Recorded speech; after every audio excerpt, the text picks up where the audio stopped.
Hello wifey, first time నీ copy అదుర్సే. అవునా అండి? అవునే, రోజులు చేయొచ్చు కదే పిచ్చి మొక్కమా. అయితే అలాగే వెళ్ళి ఓ డబ్బా కాఫీ చాక్లెట్ తీసుకురండి. అవెంతకే? అంటే అది ఇంట్లో కాఫీ పొడి అయిపోతే పాలలో కాఫీ చాక్లెట్ కలిపించా. అదేదో ఆ చాక్లెట్ ఆ చేతికిస్తే నోట్లు వేసుకొని చప్పించుకొని కూర్చునేవాడిని కదే. సర్లేండి, ఇప్పటి నుండి అలానే చేస్తా.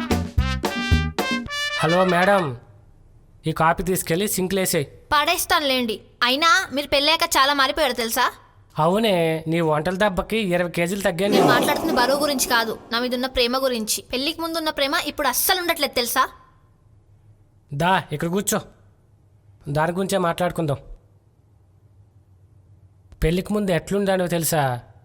లూజ్ ఎయిర్తో అలా బుడిబుడి అడుగులు వేస్తూ తిరిగేదాన్ని. మరి ఇప్పుడు 2 ముళ్ళు వేసుకొని తిరుగుతున్నావు. పెళ్ళికి ముందు ఎలాంటి బట్టలు వేసుకోని తెలుసా?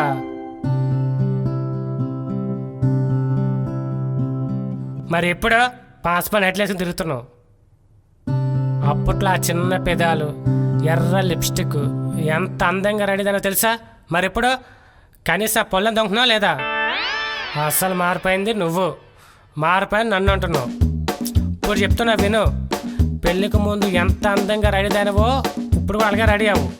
అంతకని ఎక్కువ ప్రేమిస్తాను. అంటే మీరు నన్ను పెళ్లి చేసుకుంది నా అందాన్ని చూసా, నా మనసుని చూసి కాదా? ప్రాక్టికల్గా మాట్లాడి పెళ్ళమా, మనసు బుద్ధిది చెబుతుంది, అది చూడలేదు మాట్లాడలేదు. కాబట్టి మనసు గురించి కాకుండా నీ పక్కన్న మనిషి గురించి ఆలోచించు.